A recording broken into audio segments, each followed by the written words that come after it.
ഈ 2015 തെരഞ്ഞെടുപ്പിൽ കേരളത്തിൽ വെൽഫെയർ പാർട്ടിയും ഇടതുപക്ഷവുമായിട്ടാണ് ധാരണ.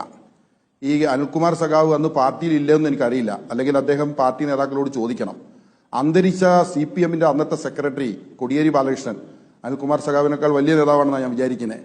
അദ്ദേഹവും ഞങ്ങളും തമ്മിലാണ് ചർച്ച. ഞാൻ ആ ചർച്ച പങ്കെടുത്ത വ്യക്തിയാണ്. മുഖാമുഖം ചർച്ച AKG സെന്ററിന്റെ ഓപ്പോസിറ്റുള്ള സഖാവിന്റെ ഫ്ളാറ്റിൽ, പിന്നീട് AKG സെന്ററിൽ, ശേഷം ആലപ്പുഴ ജില്ലാ കമ്മിറ്റി ഓഫീസിൽ, ഇവിടെ എല്ലാം നടന്ന ചർച്ചയുടെ അടിസ്ഥാനത്തിലാണ് കേരളത്തിൽ തദ്ദേശ തെരഞ്ഞെടുപ്പിൽ വെൽഫെയർ പാർട്ടി CPM സഹകരണം ഉണ്ടാകുന്നത്. അന്ന് ആലപ്പുഴയിൽ, ആലപ്പുഴയിൽ ഞാൻ ആലപ്പുഴ ജില്ലക്കാരനാണ്. ആ തീരുമാനം നടപ്പാക്കുന്നതുമായി ബന്ധപ്പെട്ട് മന്ത്രി സഖാവ് G സുധാകരന്റെ വീട്ടിൽ ചർച്ച നടക്കുകയും അവിടെ നിന്ന് വീണ്ടും സജി ചെറിയാൻ എന്ന ജില്ലാ സെക്രട്ടറിയാണ്, അദ്ദേഹവുമായി സംസാരിച്ചിട്ടാണ് ആലപ്പുഴ ജില്ലയിലെ ധാരണ രൂപപ്പെടുത്തുന്നത്. അരൂക്കുറ്റി, പാണാവള്ളി തുടങ്ങിയ പഞ്ചായത്തുകളിൽ സഹകരിച്ചു മത്സരിച്ചു, ഒരുമിച്ച് ഭരിച്ചു, അവിടെ മുന്നോട്ട് പോയി. മലപ്പുറം ജില്ലയിൽ, കോഴിക്കോട് ജില്ലയിൽ, മലപ്പുറം ജില്ലയിൽ 23 തദ്ദേശ സ്ഥാപന തെരഞ്ഞെടുപ്പിലാണ് CPM വെൽഫെയർ പാർട്ടി ധാരണ. കോഴിക്കോട് ജില്ലയിൽ 12 തദ്ദേശ സ്ഥാപനങ്ങളിലാണ് ധാരണ. പാലക്കാട് ജില്ലയിൽ, അതേപോലെ കേരളത്തിലെ കണ്ണൂരിൽ, ഇവിടങ്ങളിലെല്ലാം ധാരണ. സഖാവൊന്ന് ചോദിച്ച്, നിങ്ങളുടെ സ്ഥാനാർത്ഥി ഉണ്ടോ? ഞങ്ങൾ മത്സരിച്ച സ്ഥലത്ത്, ഞങ്ങൾ ജയിച്ച സ്ഥലത്ത് CPM-നും ഇടതുപക്ഷത്തിനും സ്ഥാനാർത്ഥി ഉണ്ടായിരുന്നോ? അവിടുത്തെ CPM-കാർ ആർക്കാ വോട്ട് ചെയ്തത്?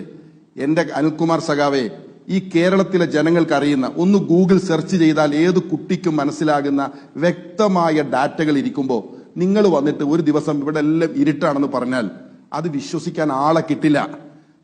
നിങ്ങളുടെ അവസരവാദ രാഷ്ട്രീയമാണ്. നിങ്ങളുടെ കൂടെ നിന്നാൽ അവർക്ക് എന്ത് പരിവേഷവും നിങ്ങൾ നൽകും.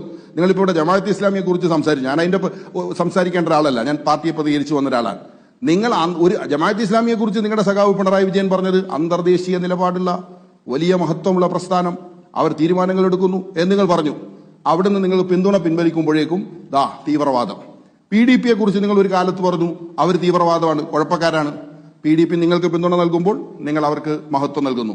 ഹിന്ദു മഹാസഭ നിങ്ങൾക്ക് ഇപ്പോൾ പിന്തുണ നൽകിയിട്ടുണ്ട്, നിങ്ങൾക്ക് ഇതുവരെയും അതിനെക്കുറിച്ച് ഒരു അക്ഷരം മിണ്ടിയിട്ടില്ല. ആദ്യം പറഞ്ഞു അങ്ങനെ സംഭവമേ ഇല്ല എന്ന് പറഞ്ഞു, ഇപ്പൊ വീഡിയോ അടക്കമുള്ള തെളിവുകൾ വരും. അപ്പൊ നിങ്ങളുടെ നയം അവസരവാദമാണ്. അതിന് കാശ്മീരും തരിഗാമിയും ഒന്നും പറയാൻ പോകേണ്ട സഖാവേ. ഈ കേരളത്തിൽ നിന്ന് സംസാരിക്കേ. നമ്മളും നിങ്ങളും തമ്മിൽ ധാരണയിൽ മത്സരിച്ച് ഒരുമിച്ച് ഭരിച്ച എത്ര തദ്ദേശ സ്ഥാപനങ്ങളുണ്ട്? നിങ്ങളുടെ പ്രസിഡന്റ്, ഞങ്ങളുടെ വൈസ് പ്രസിഡന്റ് കൂട്ടിലങ്ങാടി ഭരിച്ചില്ലേ? നമ്മള് എന്തെല്ലാം, എവിടെല്ലാം, കാരശ്ശേരി ഭരിച്ചില്ലേ, കൊടിയത്തൂർ ഭരിച്ചില്ലേ, മുക്കം മുനിസിപ്പാലിറ്റി നമ്മൾ ഭരിച്ചില്ലേ, അരൂക്കുറ്റി ഭരിച്ചില്ലേ, എത്ര തദ്ദേശ സ്ഥാപനങ്ങളിൽ.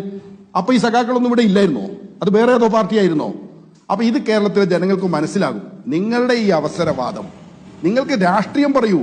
ഒരു പാർട്ടി ഒരു പിന്തുണ പ്രഖ്യാപിക്കുമ്പോൾ, PDP പിന്തുണ പ്രഖ്യാപിച്ചു, ഞങ്ങളതിനെ രാഷ്ട്രീയമായിട്ടാണ് കാണുന്നത്. അവർക്ക് അവരുടേതായ കാരണത്താൽ LDF-നെ പിന്തുണക്കാം, ഞങ്ങൾക്ക് ഞങ്ങളുടേതായ കാരണത്താൽ UDF-നെ പിന്തുണക്കാം. ഞങ്ങൾ ഒരു കാലത്ത് ഞങ്ങളുടെ കാരണങ്ങളാൽ നിങ്ങളെ പിന്തുണച്ചതാണ്. രാഷ്ട്രീയത്തെ രാഷ്ട്രീയമായി നേരിടൂ.